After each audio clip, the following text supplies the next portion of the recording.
Next time ഒരു 6 months അല്ലെങ്കിൽ 8 months കഴിഞ്ഞപ്പോൾ പുള്ളിനെ കണ്ടപ്പോൾ അവർ പറഞ്ഞു അവർ 25 എന്നുള്ളത് സംഗതി 30 ആയിരിക്കും ഫിനിഷ് ആണ്. അപ്പോൾ ഞാൻ പറഞ്ഞു ഇതാണ് എൻ്റെ റിയലിസ്റ്റിക് സിനാറിയോ. ഓക്കെ, ഇത് കൂടാതെ ഇപ്പം നമ്മൾ വേറെ ഇഷ്യൂസ് വരുന്നത് എന്താ വെച്ചിട്ടുണ്ടെങ്കിൽ നമ്മൾ ഇനീഷ്യൽ ഡിസൈൻ ചെയ്യുന്ന സമയത്ത് കുറേ ഡിസൈൻസ് ഫ്രീസ് ചെയ്യില്ല. ആ ഡിസൈൻസ് ഫ്രീസ് ചെയ്യാത്തപ്പം ആ ഡിസൈനിലെ ചേഞ്ചസ് വരും.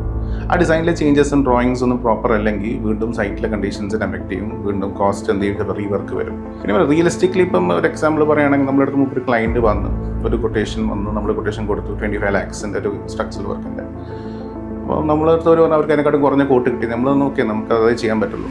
നെക്സ്റ്റ് ടൈം ഒരു 6 months അല്ലെങ്കിൽ 8 months കഴിഞ്ഞപ്പോൾ പുള്ളിനെ കണ്ടപ്പോൾ അവർ പറഞ്ഞു അവർ 25 എന്നുള്ളത് സംഗതി 30 ആയിരിക്കും ഫിനിഷ് ആണ്. അപ്പോൾ ഞാൻ പറഞ്ഞു ഇതാണ് എൻ്റെ റിയലിസ്റ്റിക് സിനാറിയോ. കാരണം നമ്മൾ കൃത്യമായി ഐറ്റംസ് ഒരു കൊട്ടേഷനിൽ കൃത്യമായി അക്കൗണ്ട് എടുപ്പ് അല്ലെങ്കിൽ ഒരുപാട് എക്സ്ട്രാ വർക്ക്സ് പിന്നെയും വരും. അപ്പം കൊട്ടേഷനിൽ ഐറ്റംസ് മിസ്സാവുന്നത് ഒരു ഇഷ്യൂ ആണ്.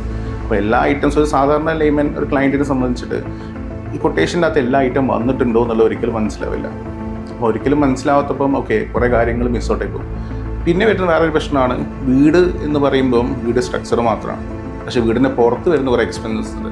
ഒരു നമ്മൾ മുറ്റത്ത് ലാൻഡ്സ്കേപ്പ് ചെയ്യുന്നത്, കോമ്പൗണ്ട് വോൾ ചെയ്യുന്നത്, ഗേറ്റ് ചെയ്യുന്നത്, ഈ എല്ലാ ഫാക്ടേഴ്സും ആരും വീടിൻ്റെ കേസ് കൂട്ടില്ല. വീടിൻ്റെ ഫാക്ടറിൻ്റെ കൂടെ വീടിൻ്റെ ഒരു ഭംഗിക്ക് വേണ്ടി ഇതൊക്കെ ചെയ്യണം. ഇതെല്ലാം കൂടി ചെയ്തു വരുമ്പോഴത്തേക്ക് എന്താ നമ്മൾ വിചാരിക്കുന്നതിനെക്കാട്ടും ഒരുപാട് എക്സ്ട്രാ എക്സ്പെൻസ് പിന്നെയും കൂടുകയാണ്.